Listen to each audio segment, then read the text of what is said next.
जय माता दी दोस्तों, जय श्री हरि। स्वागत है आपका हमारे YouTube चैनल अभव्या वर्ल्ड में। दोस्तों, आइए भगवान श्री हरि का ध्यान करते हुए प्रत्येक बृहस्पतिवार की भांति सुनते हैं बृहस्पतिवार व्रत की कथा।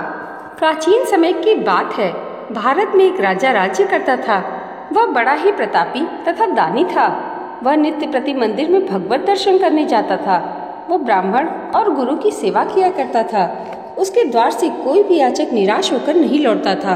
वह प्रत्येक गुरुवार को व्रत रखता एवं पूजन करता था और हर दिन गरीबों की सहायता करता था। परंतु यह सब बातें उसकी रानी को अच्छी नहीं लगती थी। वह न व्रत करती, न किसी को एक भी पैसा दान में देती थी। वह राजा से भी ऐसा करने को मना किया करती थी। एक समय की बात है, राजा शिकार खेलने वन को चले गए। घर पर रानी और दासी थी।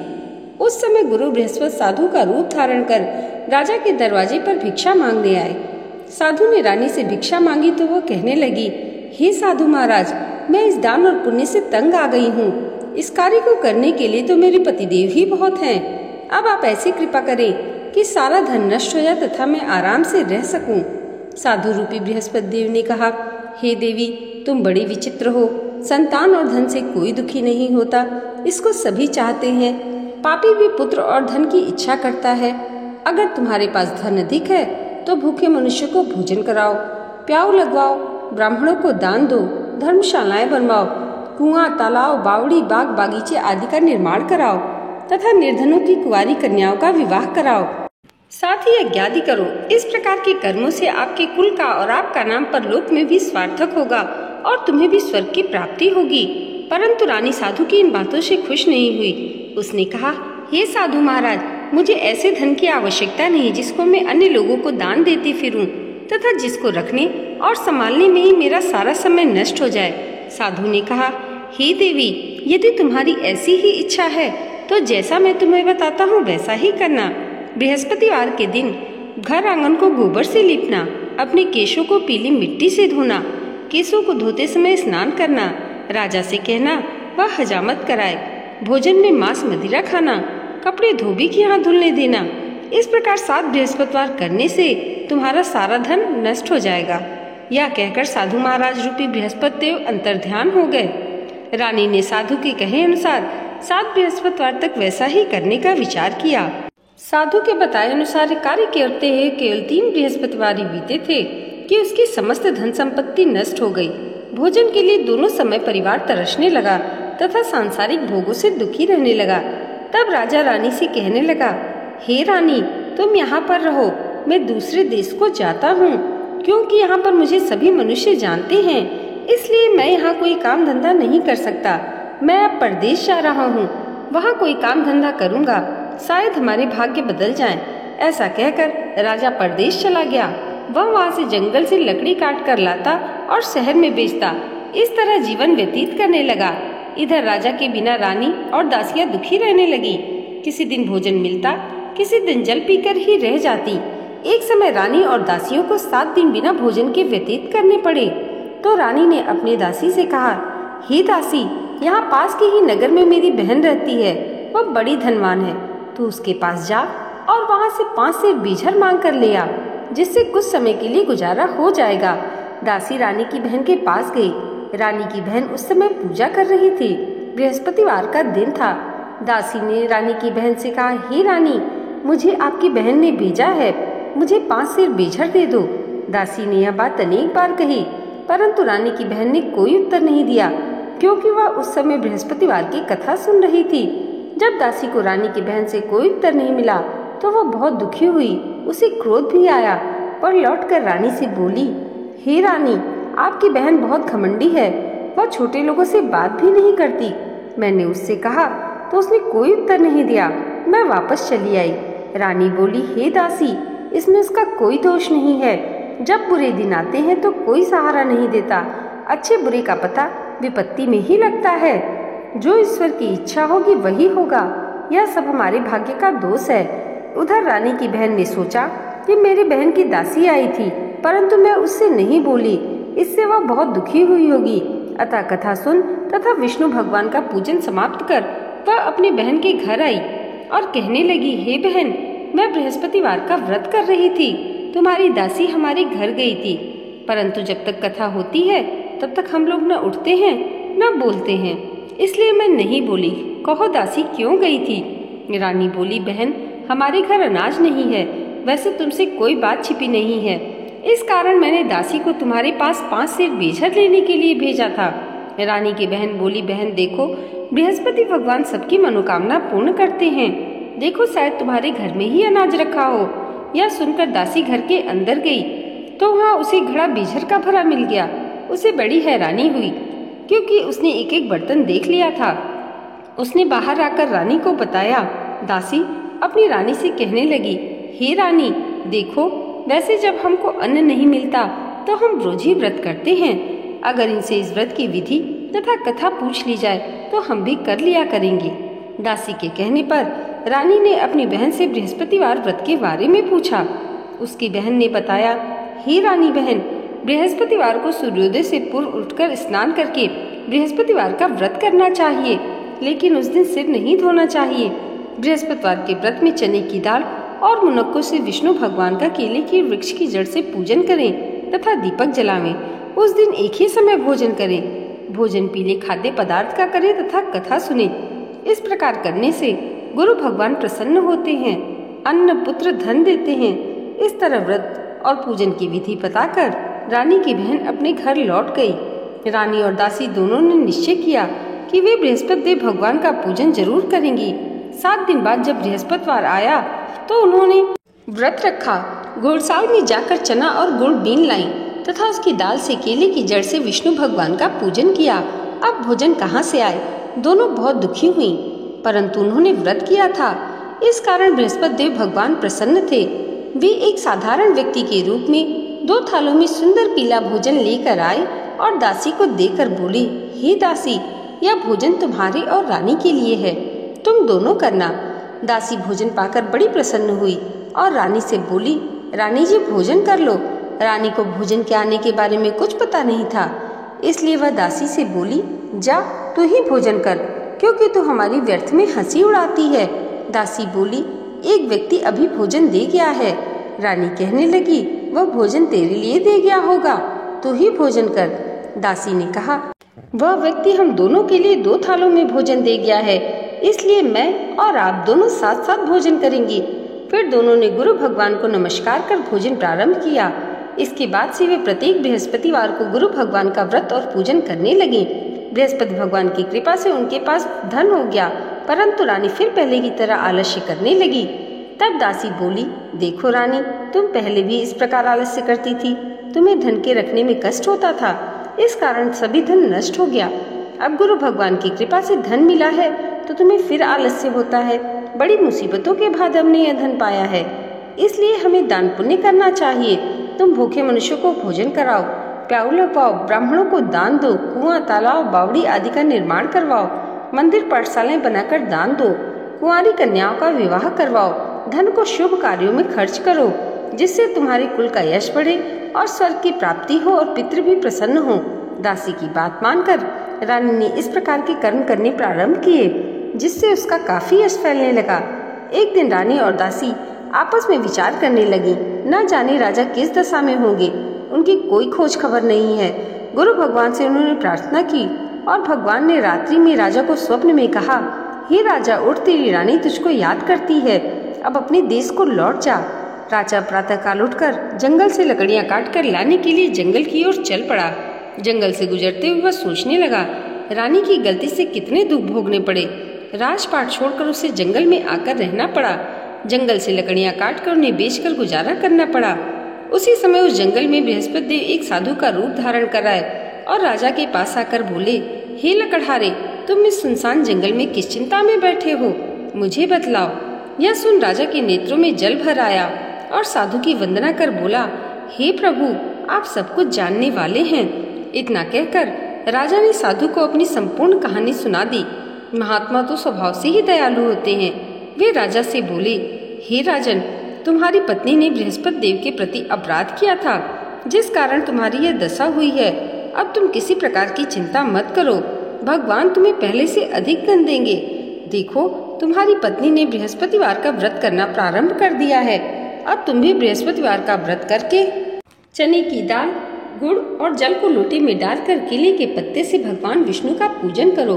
फिर कथा कहो या सुनो, भगवान तुम्हारी सब कामनाओं को पूर्ण करेंगे। साधु को प्रसन्न देखकर राजा बोला, हे प्रभु, मुझे लकड़ी बेचकर इतना पैसा भी नहीं बचता जिससे भोजन करने के उपरांत कुछ बचा सकूं। मैंने रात्रि में अपनी रानी को व्याकुल देखा है। मेरे पास कोई साधन नहीं जिससे समाचार जान सकूं। फिर मैं बृहस्पतिवार की कौन सी कहानी कहूँ या सुनूं? मुझको तो कुछ भी मालूम नहीं है। साधु ने कहा, हे राजा, तुम किसी बात की चिंता मत करो। बृहस्पतिवार के दिन तुम रोजाना की तरह लकड़ियाँ लेकर शहर में जाओ। तुम्हें रोज से दुगना धन प्राप्त होगा, जिससे तुम भली भांति भोजन कर लोगे तथा बृहस्पति देव की पूजा का सामान भी आ जाएगा। बृहस्पति देव की कथा इस प्रकार है। प्राचीन काल में एक बहुत ही निर्धन ब्राह्मण रहता था। उसकी कोई संतान नहीं थी। वह नित्य पूजा पाठ करता, परंतु उसकी स्त्री बहुत मलिनता के साथ रहती थी। वह न स्नान करती, न किसी देवता का पूजन करती। प्रातः काल उठते ही सर्वप्रथम भोजन करती, बाद में कोई अन्य कार्य करती। ब्राह्मण देवता बहुत दुखी रहते थे। पत्नी को बहुत समझाते, किंतु उसका कोई परिणाम न निकलता। भगवान की अनुकंपा से एक समय उस ब्राह्मण की पत्नी गर्भवती हुई। 10वें महीने उसने एक सुंदर कन्या को जन्म दिया। निर्धन ब्राह्मण कन्या के जन्म से बहुत दुखी हुआ। धीरे धीरे ब्राह्मण की कन्या बड़ी होने लगी। बचपन से उस कन्या की रुचि भगवान विष्णु की पूजा में थी। वह प्रातः उठते ही स्नान आदि करके भगवान विष्णु की पूजा करने मंदिर में जाती थी।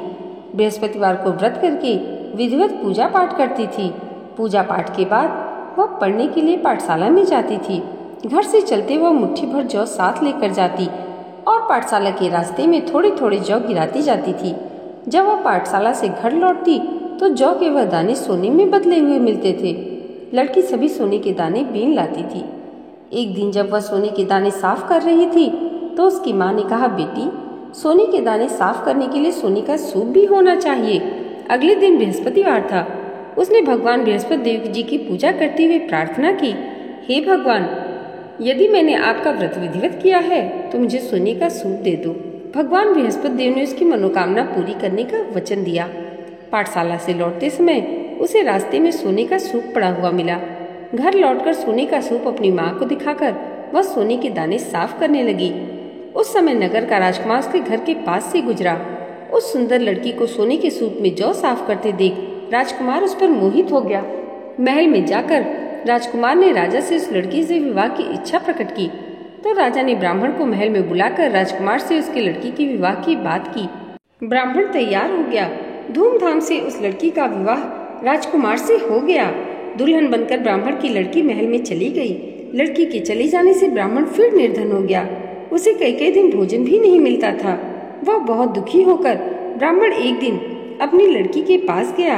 अपने पिता से निर्धनता का समाचार सुनकर उसने उन्हें बहुत सा धन देकर पिता को विदा किया।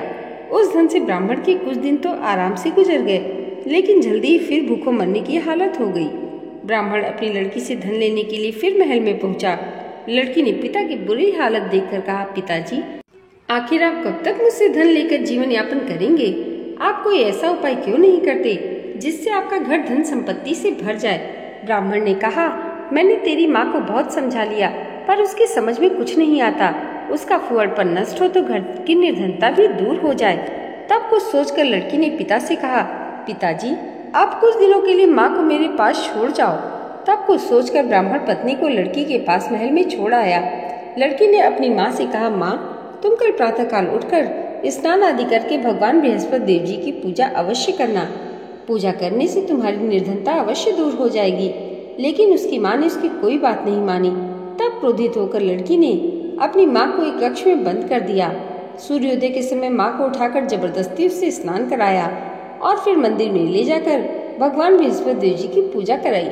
कुछ दिनों तक ऐसा करने से माँ की बुद्धि में परिवर्तन हुआ और वह स्वयं बृहस्पतिवार का व्रत रखने लगी। उसके व्रत रखने से ब्राह्मण के घर में भगवान विष्णु की अनुकंपा से धन की वर्षा होने लगी। दोनों पति पत्नी धन संपत्ति पाकर आनंद पूर्वक जीवन यापन करते हुए विष्णु धाम को चले गए। लकड़हारा बने राजा ने उन साधु से भगवान बृहस्पति देव जी की यह कथा सुनकर बृहस्पतिवार का व्रत करके भगवान विष्णु की पूजा की। उस दिन से उसके सभी कलेश दूर हो गए। लेकिन अगले बृहस्पतिवार को कामकाज में अधिक व्यस्त रहने के कारण उसने भगवान बृहस्पति देव जी का व्रत नहीं किया। भगवान बृहस्पति देव लकड़हारे से क्रोधित हो गए और उसे उस भूल की सजा दी। उस दिन नगर के राजा ने नगर में घोषणा करके सबको सूचित किया, प्रत्येक नागरिक मेरे महल में भोजन करने आए, जो नहीं आएगा उसे अपराधी मानकर दंड दिया जाएगा। लकड़हारा बने राजा ने ऊसर नगर के राजा की घोषणा तो सुनी, लेकिन जंगल से लकड़ी काट कर लाने और उन्हें बेचने में देर हो जाने के कारण वह समय पर महल में भोजन करने नहीं जा सका। अतः राजा के सैनिक लकड़हारे को पकड़कर महल में ले गए। राजा ने उसे महल के एक कक्ष में बिठाकर भोजन कराया। उस कक्ष में एक खुंटी पर रानी का सोने का हार लटका हुआ था। लकड़हारा अकेला उस कक्ष में भोजन कर रहा था। तभी उसने एक आश्चर्यजनक घटना घटती देखी। देखते ही देखते खुंटी हार को निगल गई। थोड़ी देर के बाद राजा ने हार को गायब देखा तो लकड़हारे को कारावास में डलवा दिया। लकड़हारा मन ही मन अपने भाग्य को कोसने लगा। तभी उसे उस जंगल में मिले साधु का स्मरण हो आया। थोड़ी देर में भगवान बृहस्पति देव सन्यासी के रूप में उसके सामने प्रकट हुए और कहा, हे लकड़हारे, तूने भगवान बृहस्पति देव जी की पूजा नहीं की, इसी कारण तुम्हें कष्ट हुआ है, लेकिन अब चिंता मत करो। बृहस्पतिवार के दिन कारागार के दरवाजे पर तुम्हें कुछ पैसे पड़े हुए मिलेंगे। उन पैसों से भगवान बृहस्पति देव जी का व्रत करके उनकी पूजा करोगे तो तुम्हारे सब दुख नष्ट हो जाएंगे। बृहस्पतिवार के दिन दरवाजे पर पड़े मिले पैसों से चने और गुड़ मंगाकर लकड़हारे ने बृहस्पतिवार की कथा कही तो भगवान बृहस्पति देव ने प्रसन्न होकर उस नगर के राजा को स्वप्न में लकड़हारे को कारागार से मुक्त करने को कहा। सुबह राजा ने अपने कक्ष में आकर देखा तो खुंटी पर रानी का हाथ टंगा हुआ था। राजा ने लकड़हारे को मुक्त कर दिया और उसे बहुत सा धन और आभूषण देकर विदा किया। लकड़हारा बना राजा उस नगर से चलकर अपने नगर में पहुंचा तो नगर में कुएं, धर्मशालाएं, बाग बागीचे देखकर बहुत प्रसन्न हुआ। राजा ने किसी से पूछा, ये कुएं धर्मशालाएं किसने बनवाई हैं? सबने उसे बताया, ये सब रानी और उसकी दासी ने बनवाए हैं। राजा महल में पहुंचा तो रानी ने उसका भव्य स्वागत किया। तब राजा ने निश्चय किया कि सप्ताह में एक बार तो सभी बृहस्पति देव जी का व्रत तथा पूजन करते हैं, परंतु मैं प्रतिदिन व्रत किया करूंगा तथा दिन में 3 बार कथा कहा करूंगा। अब राजा हर समय दुसाले में चने की दाल बांधे रहता और दिन में 3 बार बृहस्पति देव की कथा कहता। कुछ दिनों के बाद राजा को अपनी बहन की याद आई। एक दिन घोड़े पर सवार होकर राजा अपनी बहन से मिलने चल दिया। अभी राजा नगर के बाहर पहुंचा ही था कि उसने कुछ लोगों को इस शव को ले जाते हुए देखा। राजा को स्मरण हो आया कि आज उसने किसी को बृहस्पतिवार की व्रत कथा नहीं सुनाई है। राजा ने उन लोगों को रोक कर कहा, भाइयों, आप शव को ले जाने से पहले मुझसे बृहस्पतिवार की कथा सुन लें। लोगों ने राजा पर क्रोधित होते हुए कहा, तुम पागल तो नहीं हो? लेकिन कुछ बड़े बूढ़े लोगों ने कहा, अच्छा भाई, साथ में चलते चलते तुम अपनी कथा भी सुना लो। राजा ने चलते हुए आधी कथा ही सुनाई थी कि शव हिलने लगा। राजा की पूरी कथा सुनाते ही शव उठकर बैठ गया। लोगों ने हैरानी से दांतों तले उंगली दबाई और अगले बृहस्पतिवार से भगवान बृहस्पति देव जी का व्रत करने तथा कथा सुनने का निश्चय किया। अब घोड़े पर सवार राजा चलते हुए एक किसान के पास पहुंचा। किसान अपने खेत में हल चला रहा था। राजा ने कहा, अरे भाई, मुझसे बृहस्पतिवार की कथा सुन लो। किसान झुंझला कर बोला, अरे भाई, देख नहीं रहे, जितनी देर तक तुम्हारी कथा सुनूंगा उतनी देर में पूरे खेत में हल चला लूंगा। राजा निराश होकर चलने लगा। तभी किसान के बैल लड़खड़ाकर जमीन पर जा गिरे। किसान के पेट में भी जोरों का दर्द होने लगा। उस किसान की पत्नी जब खाना लेकर आई तो उसने किसान से इस बारे में पूछा। किसान ने घुड़सवार की पूरी कहानी सुनाई। किसान की पत्नी दौड़ती हुई राजा के पास पहुंचकर हाथ जोड़कर बोली, भैया, मैं तुम्हारी कथा सुनने को तैयार हूँ। राजा ने उसके साथ खेत पर पहुंचकर बृहस्पतिवार की कथा सुनाई। तभी बैल उठकर खड़े हो गए। किसान के पेट का दर्द तुरंत ठीक हो गया। राजा अपनी बहन के घर पहुंचा तो उसकी बहुत आवभगत हुई। अगले दिन सुबह उठकर राजा ने देखा घर के सभी लोग भोजन कर रहे हैं। किसी भूखे को बृहस्पतिवार की कथा सुनाए बिना राजा भोजन नहीं करता था। उसने बहन से कहा, बहन, क्या घर में कोई ऐसा व्यक्ति नहीं जिसने अभी तक भोजन नहीं किया हो? उसकी बहन बोली, भैया, हमारे घर में तो क्या आपको पूरे नगर में कोई ऐसा व्यक्ति नहीं मिलेगा जिसने सुबह सुबह भोजन नहीं किया हो। तब राजा ने अपनी बहन के घर से निकलकर उस नगर में बिना भोजन किए व्यक्ति की तलाश की। एक गडरिये घर में उसका बेटा बीमार होने के कारण भूखा रह गया था। राजा ने उसको जाकर बृहस्पतिवार की कथा सुनाई। कथा सुनते सुनते गडरिये का बीमार बेटा बिल्कुल ठीक हो गया। सबने राजा की बहुत प्रशंसा की। एक दिन राजा ने अपनी बहन से कहा, बहन, अब हम अपने घर जाना चाहते हैं, तुम भी हमारे साथ चलो, कुछ दिन वहां रहकर लौट आना। राजा की बहन ने अपनी सास से पूछा तो सास ने ताने देते हुए कहा, बहू मायके जाना है तो अकेली जाना, मेरे पोतों को नहीं ले जाना। तुम्हारे भाई के कोई संतान नहीं है, कहीं तुम्हारी भाभी मेरे पोतों पर जादू टोना न कर दे। दूसरी कक्ष में बहन की सास की बातें सुनकर राजा दुखी मन से अकेला ही अपने नगर को लौट गया। रानी ने कहा, आप तो अपनी बहन को साथ में लाने की बात कहकर गए थे, फिर बहन को साथ क्यों नहीं लाए? तब राजा ने दुखी होते हुए कहा, रानी हम निसंतान हैं, इसलिए कोई हमारे घर आना पसंद नहीं करता। रानी ने राजा को समझाया, हे प्राणनाथ, हमें बृहस्पति देव ने सब कुछ दिया है, अब भगवान बृहस्पति देव हमें संतान भी अवश्य देंगे। बृहस्पतिवार को व्रत करते हुए राजा रानी ने भगवान बृहस्पति देव से संतान के लिए प्रार्थना की। कुछ दिनों के बाद उन्होंने स्वप्न में दर्शन देते हुए कहा, हे राजन, तेरी मनोकामना अवश्य पूरी होगी। 1 सप्ताह बाद ही रानी गर्भवती हो गई। 10वें महीने रानी ने एक सुंदर पुत्र को जन्म दिया। राजा रानी जीवन पर्यंत बृहस्पतिवार का व्रत करते रहे। उनके घर में धन की वर्षा होती रही। इस तरह आनंदपूर्वक जीवन यापन करते हुए राजा रानी भगवान बृहस्पति देव की अनुकंपा से मोक्ष को प्राप्त करके सीधे वैकुंठ धाम पहुँच गए।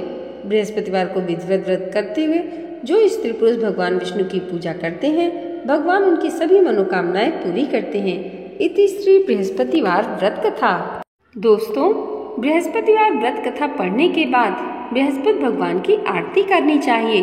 तो दोस्तों, आज की ये वीडियो अगर आपको अच्छी लगी हो तो कमेंट बॉक्स में जय श्री हरि जरूर लिखिएगा और इसे लाइक और हमारे चैनल पर पहली बार आए हैं तो सब्सक्राइब करना मत भूलिएगा। जगत के पालनहार भगवान विष्णु की कृपा आप सबके जीवन पर सदैव ऐसे ही बनी रहे, इसी मंगल कामना के साथ मिलते हैं अगली वीडियो में। तब तक के लिए जय माता दी, जय श्री हरि।